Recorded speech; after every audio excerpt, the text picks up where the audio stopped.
Hello, this is Dr. Garrett Castleberry, Associate Professor and Program Director of Communication, Media, and Ethics at Mid-America Christian University.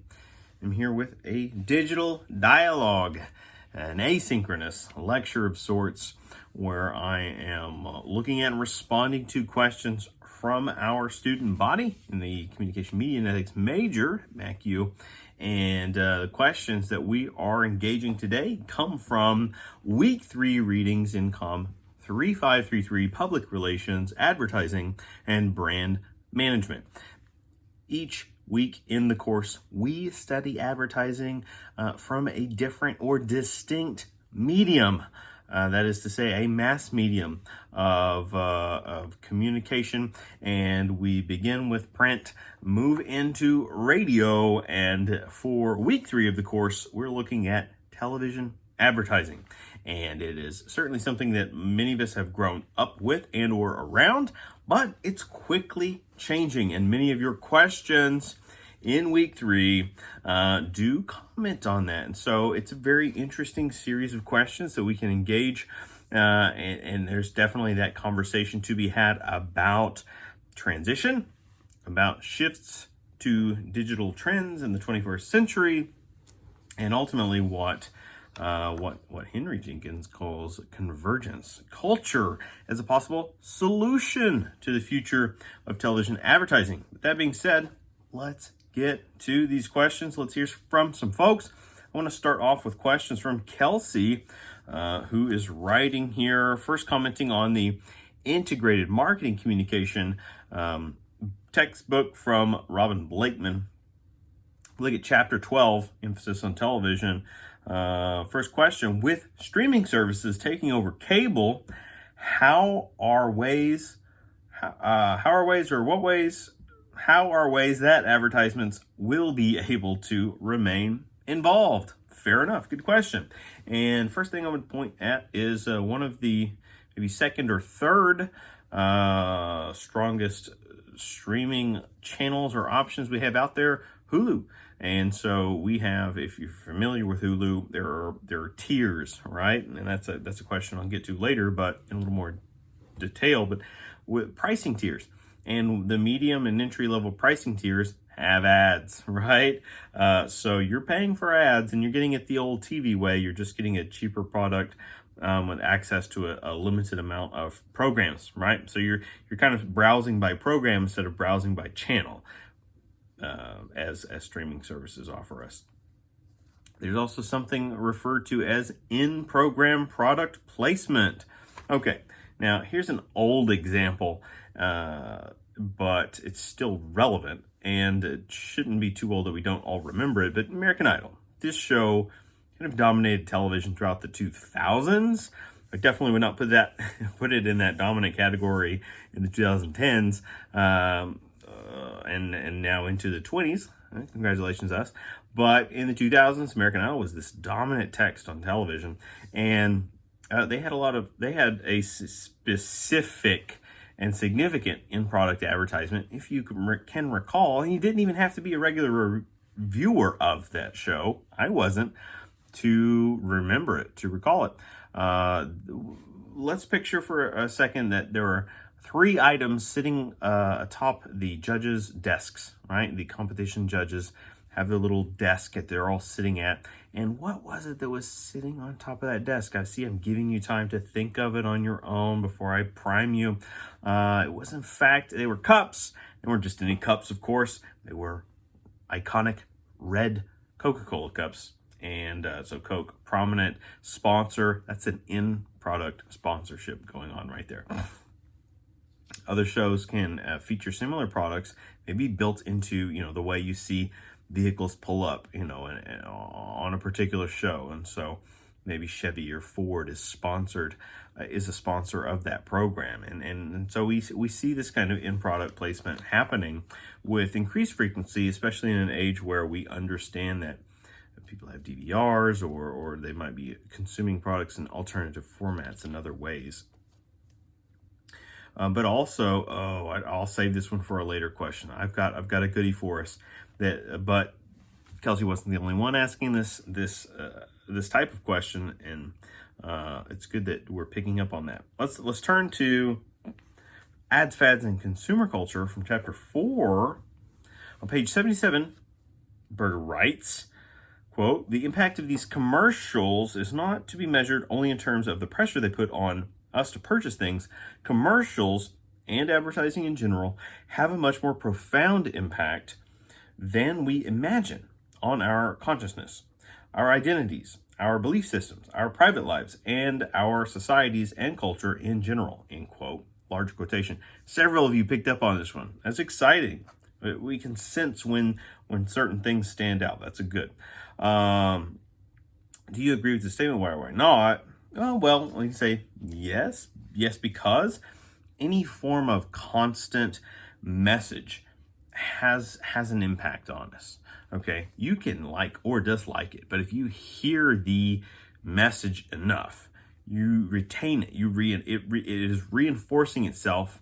There's an imprint on your subconscious, despite if you're conscious or not. I hope that makes sense.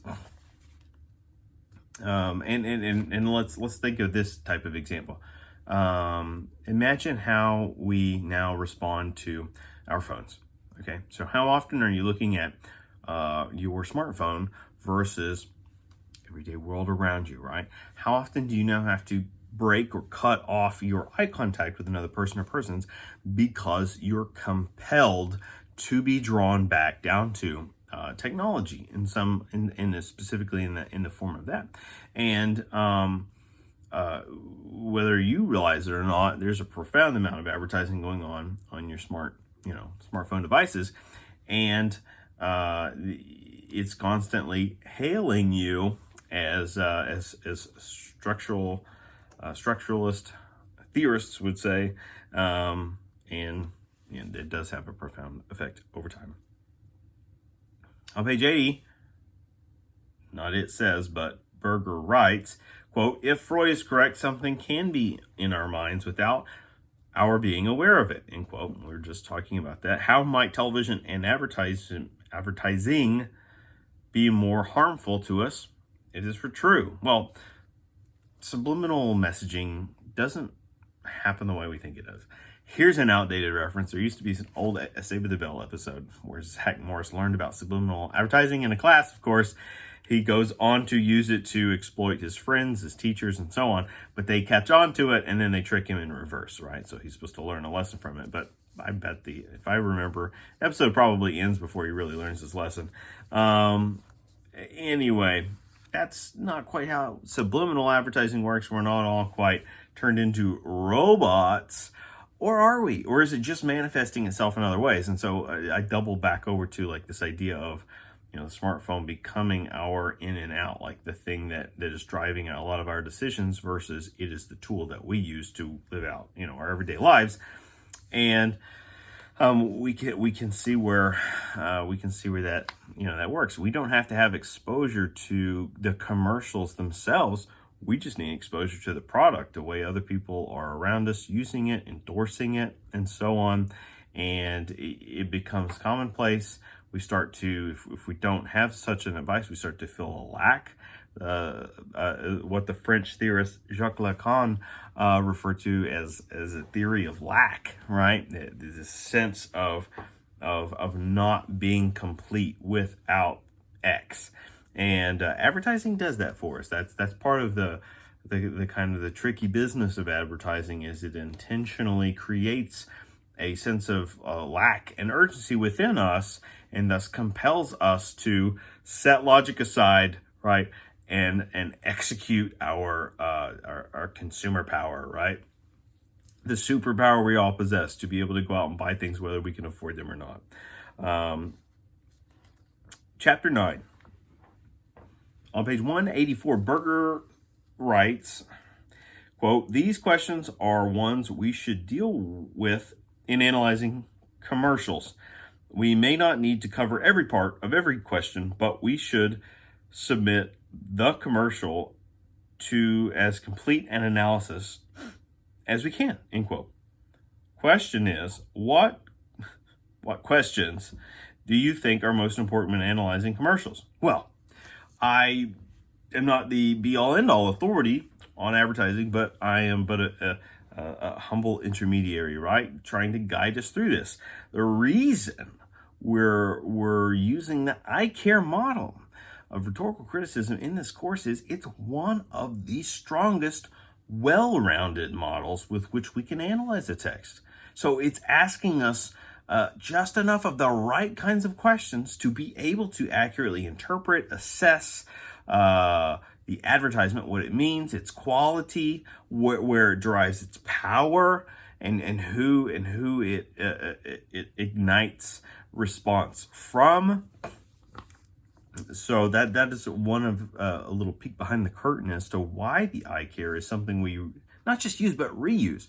And I understand the potential point of exhaustion we would feel after working through it every week in the course. But remember, every week we're shifting mediums. So you would be, in essence, always looking at something new with it. Also, there is the factor of repetition toward retention, meaning if we did it once and you do it wrong, and usually about half of a class performs the analysis wrong in week one, like incorrect, like inaccurately, or do not follow enough steps closely, then we've learned nothing. And if we do it twice, all right.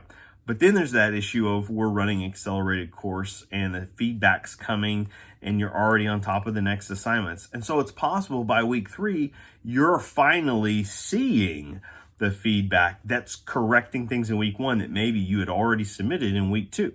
So there's possibility you're making mistakes twice without ever getting opportunity to do it accurately. So then we have, week 3, week 4, and then week 5, we're changing it up. We give you a couple of options for not only what to look at, but how to assess. And you're more likely to walk away with mastery. And that's a liberal to suggest you'd have mastered it, but something akin to mastery over using that type of analysis than if we said, oh, just try this once. So that was a great question that got us to plug and expound upon one of our methods. Let me jump to a couple of questions from Marcia, keeping it short and simple for us here. Chapter 10, Blakeman, what's the difference between body copy and photograph? So if both sound like a picture ad in a magazine. If I'm not mistaken, so copy is often referred to like copywriting, copy editing is the writing within a text. So if it's in the context of advertising, we're likely looking at body copy being the writing within an ad, whereas the photograph is the image, the pic, right? That sort of the photography, the whatever that's going into an ad, right? Word, language plus image. Maybe as Bart would say, image plus text. Okay. Next question, Blakeman. Chapter 11. Wouldn't radio and podcasting kind of be considered the same thing? Not necessarily. And this is a question I tackled in week 2. Encourage you all to go back and check that out. They are both essentially limited to the voice advertising a product. It's not quite as simple, but here's the most important difference. They're often produced and distributed by different means, by different methods of production and distribution, okay? And the distribution, now over time, yes, as radio is becoming digital radio, more and more of these things are becoming convergent. Our keyword, not only for this week, probably from here on out, but the convergent mass media. But they're often approached and produced and distributed distinctly, differently, okay, and intentionally so. Let me jump down. That question is subjective. Chapter 8 from Marcel Danisi, Popular Culture Introductory Perspectives. In reading about television, it is mentioned that when it came out, that there is no doubt that people read less and begin to watch more television. Do you believe that now popular internet is doing the same to TV? Yes, absolutely. This is part of our conversation. This is why we're flowing from one medium to the other, because we're getting to that point by understanding context. Context helps us understand what came before, to understand how we get to where we're at, it helps us understand how to be ready for and project and potentially prognosticate where we're headed, so that you can help be those idea makers, decision makers, problem solvers, as you're igniting professional careers. And so this is true, and it impacts advertising. Good commentary there. Yeah, I think it's a great place. Let's pause. We'll take a segment break, and we'll be back with part 2 of our week 3 discussion about advertising and television.